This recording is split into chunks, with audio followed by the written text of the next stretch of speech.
नमस्कार प्यारे बच्चों और उनके पेरेंट्स। यदि आप जोसा काउंसलिंग में पार्टिसिपेट कर रहे हैं तो ये वीडियो आपके लिए है।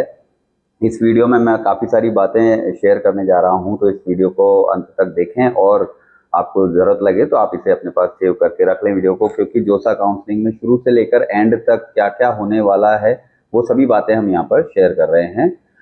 सबसे पहले जोसा काउंसलिंग 2 जून से स्टार्ट हो चुकी है और ये इस बार 5 राउंड में होने वाली है।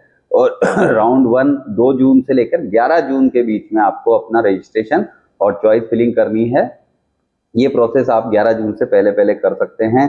और 5 राउंड जो होंगे वो लास्ट राउंड का जो आपका है 5वां राउंड, उसमें आपको 16 जुलाई को सीट अलोकेशन राउंड 5 का हो जाएगा। तो सबसे पहले राउंड 1 की ही बात करते हैं। 11 जून तक आपको रजिस्ट्रेशन और फॉर्म फिलिंग का प्रोसेस कंप्लीट कर लेना है।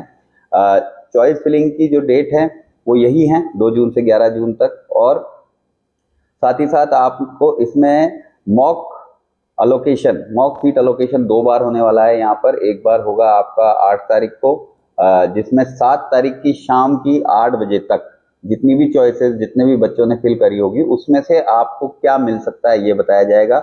मॉक सीट अलोकेशन क्या है, अगर कुछ बच्चे और पेरेंट्स नहीं जानते तो मॉक सीट का मतलब ये है कि जितनी भी चॉइसेस उस पर्टिकुलर टाइम तक भरी गई है उसमें से आपने जितनी चॉइसेस भरी है क्या आपको कुछ मिल सकता है या नहीं मिल सकता है वो बताया जाता है। और लेकिन ये फाइनल नहीं होता है, क्योंकि 7 तारीख के बाद भी 11 तारीख तक काफी सारी चॉइसेस और भरी जाएगी। तो मॉक सीट अलॉटमेंट का पहला रिजल्ट जो आएगा वो 8 तारीख को आएगा, जिसमें 7 तारीख की रात के 8 बजे तक की सारी चॉइसेस ली जाएगी। और दूसरी बार मॉक सीट अलॉटमेंट होगा 10 तारीख को, जिसमें 9 तारीख की रात के 8 बजे तक की सभी चॉइसेस लेकर आपको एक टेंटेटिवली बताया जाएगा कि आपकी भरी हुई चॉइसेस में से आपको क्या मिल सकता है। तो ये उसके बाद उस हिसाब से आप अपनी चॉइसेस को एडिट कर सकते हैं, बढ़ा सकते हैं, जो भी आपको लगता है। लेकिन सबसे इंपॉर्टेंट चीज ये है चॉइस फिलिंग करते समय कि आप ज्यादा से ज्यादा चॉइसेस फिल करें और वही चॉइसेस फिल करें जो आपको लेनी है, जहां पर आपको जाना है। क्योंकि जैसे ही आपको कॉलेज अलॉट होगा तो या तो आपको उसको एक्सेप्ट करके सीट एक्सेप्टेंस फीस जमा करानी पड़ेगी, और यदि आप नहीं जमा कराते हैं या यदि आप नहीं जाना चाहते हैं, छोड़ देते हैं, तो फिर आप काउंसलिंग से बाहर हो जाएंगे। तो इसलिए वही चॉइसेस फिल करें जहां पर आप जाना चाहते हैं। चॉइसेस फिल करने का नॉर्मल ऑर्डर क्या होना चाहिए, उसमें यह है कि सबसे अच्छी ब्रांचेस, सबसे अच्छे कॉलेजेस आपको सबसे ऊपर रखने चाहिए। भले ही वो आपको आपकी रैंक पर नहीं मिल रहे हो तो भी आपको सबसे ऊपर रखना चाहिए। मिडिल में आपको वो चॉइसेस रखनी चाहिए जो आपकी जो भी रैंक है उससे थोड़ी ऊपर बंद हुई थी या उसके आसपास बंद हुई थी और जो मिलने की संभावना है आपको आने वाले राउंड्स में है। और सबसे नीचे लास्ट में आपको वो चॉइसेस भरनी चाहिए जो आपकी सेफ हैं, जहां पर आपको मिलने की पूरी उम्मीद है और जो कि कहीं ना कहीं आपको मिल ही जाएंगी। तो ये, लेकिन जो मिल जाएंगी उनमें ये आप सुनिश्चित कर लें कि सभी चॉइसेस ऐसी हों जहां पर आप जाना चाहते हैं। यदि आप नहीं जाना चाहते होंगे तो फिर आप एक मुश्किल में फंस जाएंगे कि अगर आपने ऐसी चूज कर लिया जहां आप नहीं जाना चाह रहे तो फिर आपको या तो उसको लेना पड़ेगा, और यदि आप छोड़ते हैं तो आप काउंसलिंग से बाहर हो जाएंगे। तो ये बहुत इंपॉर्टेंट और क्रिटिकल पॉइंट है कि चॉइस फिल करना बहुत तरीके से फिल करना इंपॉर्टेंट है, जहां आपको जाना है वही भरें। इसके बाद डॉक्यूमेंट वेरिफिकेशन वाली बात आती है। तो डॉक्यूमेंट, सबसे पहले तो डॉक्यूमेंट्स आपको क्या क्या वहां पर चढ़ाने पड़ते हैं। डॉक्यूमेंट्स को आप पहले भी चढ़ा सकते हैं रजिस्ट्रेशन के टाइम पर अभी, और बाद में आप कॉलेज अलॉट होने के बाद भी डॉक्यूमेंट्स को आप अपलोड कर सकते हैं। डॉक्यूमेंट्स में नॉर्मली आपको जो जो अपलोड करने हैं उसमें 10th की मार्कशीट चढ़ानी है, जिसमें आपकी डेट ऑफ बर्थ मेंशन रहती है। इसके बाद 12th की मार्कशीट जिसमें आपका क्राइटेरिया जो है क्वालिफाइंग एग्जाम का वो दिखाता है। और इसके बाद 12th की मार्कशीट एक बार स्टेट बोर्ड ऑफ एलिजिबिलिटी में भी आपको अपलोड करनी है। साथ ही साथ हर एक स्टूडेंट को मेडिकल सर्टिफिकेट बनाकर चढ़ाना है, जिसका फॉर्मेट जोसा ने अपने बिजनेस रूल्स बुक में दिया हुआ है। इसके बाद आपको अपना, यदि आप किसी कैटेगरी को बिलोंग करते हैं तो कैटेगरी सर्टिफिकेट भी चढ़ाना है। इसके बाद पीडब्ल्यूडी को अगर आप बिलोंग करते हैं, पर्सन विद डिसेबिलिटी, तो वो आपको वहां पर अपलोड करना है। और साथ में एक आपको कैंसिल्ड चेक या पासबुक की कॉपी भी वहां पर अपलोड करनी है, ताकि इन केस यदि आपका कोई रिफंड आता है तो वो उसी अकाउंट में आएगा जिसकी आपने डिटेल्स वहां पर शो की है। इसके अलावा एक और इम्पोर्टेंट अपडेट जो आईआईटी रुड़की की तरफ से आया है कि जिन विद्यार्थियों के 12th का जो रिजल्ट अभी आया है उसमें अगर 75% से कम आए हैं जनरल ओबीसी के, और एससी एसटी के यदि 65% से कम आए हैं, तो वो विद्यार्थी भी अभी काउंसलिंग में पार्टिसिपेट कर सकते हैं। 15 जुलाई से पहले पहले उनको अपना, यदि उनका रिजल्ट कोई अपडेट होता है और मार्क्स उनके बढ़कर 65 या 75 से ऊपर होते हैं, तो फिर वो आगे वाले राउंड्स में काउंसलिंग के लिए आपको एलिजिबल माना जाएगा। तो अभी आप काउंसलिंग में पार्टिसिपेट कर सकते हैं बिल्कुल। IIT रुड़की की तरफ से आप सभी के लिए ये अपडेट आया है। इसके बाद डॉक्यूमेंट्स अपलोड आप अभी कर सकते हैं या कॉलेज अलॉट होने के बाद कर सकते हैं। इसी तरह से जब भी आपको कॉलेज अलॉट होता है तो आपको वहां पर एक सीट एक्सेप्टेंस फीस SAF जमा करानी होती है, जो कि जनरल, EWS और OBC के लिए 30,000 रुपए है और SC ST और PWD के लिए 15,000 रुपए है। ये सीट एक्सेप्टेंस फीस भी आप चाहें तो रजिस्ट्रेशन के टाइम पर अभी जमा करा सकते हैं, क्योंकि कई बार जब सीट अलॉट हो जाती है तो उस समय वेबसाइट पे काफी रश होता है और पेमेंट जो है कई बार अटक जाता है या लेट होता है, जिसकी वजह से काफी आपको परेशानी का सामना करना पड़ता है। तो यदि आप सुनिश्चित है कि आपको कॉलेज मिलना ही है आपकी रैंक पर, और पिछले साल के सभी डेटा को देखते हुए और आपकी रैंक को देखते हुए यदि आपको लगता है कि सीट मुझे मिलना निश्चित है, तो आप सीट एक्सेप्टेंस फीस एडवांस में जमा कर सकते हैं। ये भी जोसा के पोर्टल पे दिया हुआ है। इसके बाद बात करते हैं कि सीट अपग्रेड कैसे होती है और उसमें क्या क्या ऑप्शन हमारे पास आते हैं। तो सीट जब भी अपग्रेड करने के ऑप्शन पे आप जाएंगे, पहली बार में जब आपको सीट अलॉट होगी, तो उसके बाद अगले राउंड के लिए आपको 3 ऑप्शन वहां पर मिलेंगे, फ्लोट, स्लाइड और फ्रीज। फ्रीज का मतलब यह है कि जो सीट आपको मिली है आप उसी सीट को लेकर फाइनल कर देना चाहते हैं, उसी कॉलेज और उसी ब्रांच में जाना चाहते हैं।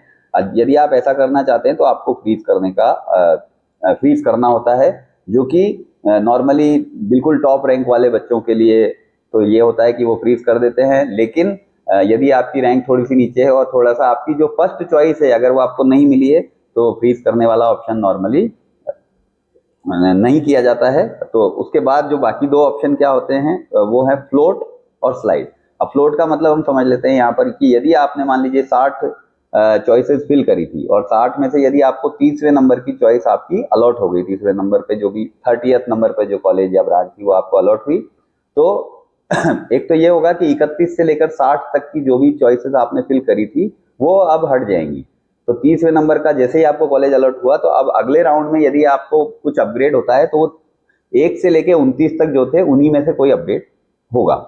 अब फ्लोट क्या होता है? फ्लोट यदि आप करते हैं तो इसका मतलब यह है कि आपकी जो 30वीं चॉइस आपको मिली है, आप उससे ऊपर की जो भी 29 चॉइस हैं उन सभी में से कोई ना कोई लेना चाहते हैं, तो अगले राउंड में आप फ्लोट करेंगे यदि, तो अगले राउंड में उस 29 में से कोई आपको मिलेगी यदि वो अवेलेबल है। तो फ्लोट का मतलब यह है कि जितनी भी चॉइसेस आपने भर रखी हैं ऊपर की सभी के लिए आप जाना चाहते हैं।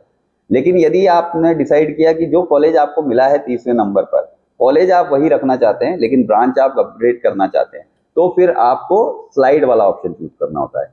यदि आप मान लीजिए आपको 30वें नंबर पर आपको IIT इंदौर मिल गया और इंदौर में आपको मान लीजिए केमिकल ब्रांच अलॉट हो गई, उसके बाद आप चाह रहे हैं कि उस 1 से लेके 29 के बीच में मान लीजिए IIT इंदौर के आपने 4 और ऑप्शन भरे हुए थे जो कि केमिकल से आपने ऊपर रखे हुए थे, तो अगर आप स्लाइड करते हैं तो अगले कुछ जो भी राउंड्स बचेंगे उसमें आपको उन केवल 4 ऑप्शन जो है उसी के लिए देखा जाएगा। यदि वो मिल रहे होंगे आपको तो दे दिए जाएंगे और नहीं मिल रहे होंगे तो नहीं मिलेंगे। तो ये स्लाइड का मतलब है कि कॉलेज सेम रखना चाहते हैं, ब्रांच अपग्रेड करना चाहते हैं। काउंसलिंग फीस को लेकर एक बात है। नॉर्मली जोसा काउंसलिंग में काउंसलिंग का इनिशियली कोई चार्ज नहीं है। यदि आपको कोई भी कॉलेज अलॉट नहीं होता है तो कोई चार्ज नहीं लगेगा, लेकिन यदि आपको कॉलेज अलॉट होता है तो फिर यदि आप कॉलेज को लेते हैं, कंटिन्यू रखते हैं, तो लास्ट में जाकर जो भी आपने पेमेंट किया है उसमें से 5,000 रुपए आपका जोसा काउंसलिंग चार्ज के रूप में कट जाएगा और बाकी अमाउंट आपका जो है कॉलेज की फीस में ट्रांसफर हो जाएगा या एडजस्ट हो जाएगा। लेकिन यदि आप काउंसलिंग में पार्टिसिपेट करते हैं कि आपको कोई कॉलेज अलॉट हो जाता है और आप उसके बाद विड्रॉल करने की पर्टिकुलर डेट तक आप विड्रॉ कर लेते हैं, तो फिर आपका 7,000 रुपए कटकर आपको पैसा वापस मिलेगा। अब वहां पर 2 तरीके के ऑप्शंस हैं, एक है IITs और IISc वाला ऑप्शन और दूसरा है NITs और IIITs और GFK और IIEST वाला ऑप्शन।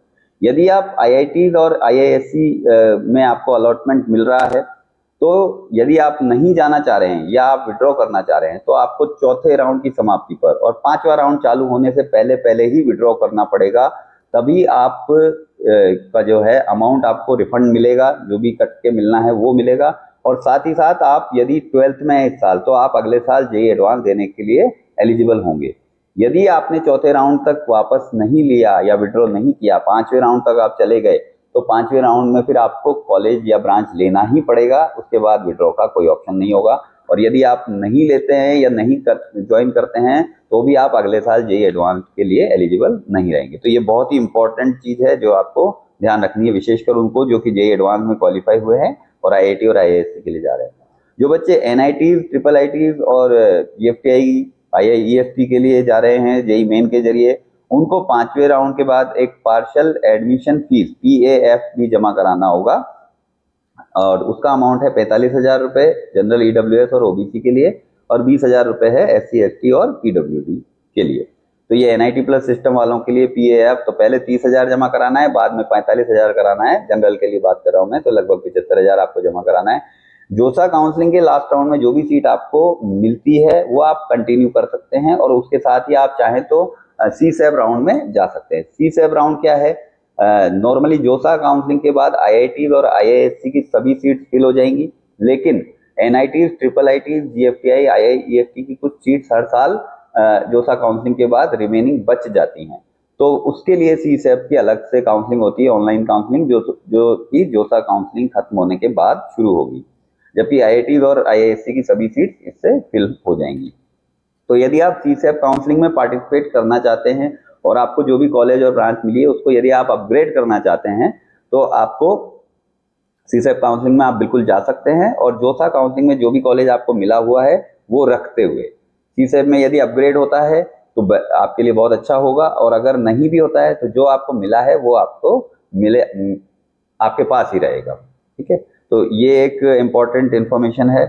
और CSAB काउंसलिंग की अगर हम बात करें तो हर साल लगभग पिछले 2-3 साल से हम देखें तो 11 से 13-14 हजार के बीच में सीटें रिमेनिंग रह रही हैं, और इस साल भी यदि इतनी सीट्स रिमेनिंग रहती हैं तो आप लोग CSAB काउंसलिंग में अपनी जो भी ब्रांच है उसको अपग्रेड करने का एक और अवसर आपको मिल सकता है। तो ये कुछ इंपॉर्टेंट पॉइंट्स थे जोसा की काउंसलिंग को लेकर, जो कि इस वीडियो में मैंने शेयर किए। इसको आप अपने सभी फ्रेंड्स के साथ शेयर कर सकते हैं जो भी जोसा काउंसलिंग में पार्टिसिपेट कर रहे हैं। और यदि आपको और इससे जुड़ी हुई कोई भी जानकारी और चाहिए, आप हमें पर्सनल उसको डिस्कस कर सकते हैं। आप हमारे स्क्रीन पर दिए हुए फोन नंबर पर हमें कॉल कर सकते हैं।